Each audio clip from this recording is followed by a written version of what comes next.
तुअरा के बोलाइब ननदो हमरे बेटा होइत तुअरा के बोलाइब ननदो हमरे बेटा होइत तुअरा के बोलाइब ननदो हमरे होरिला होइत तुअरा के बोलाइब ननदो हमरे होरिला होइत तुअरा के बोलाइब ननदो सौरी के बेलाई में पायल देबो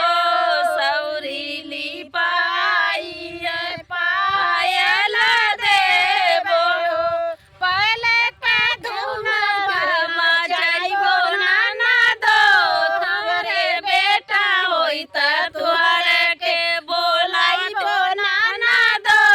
हमरे बेटा होइत तुअरा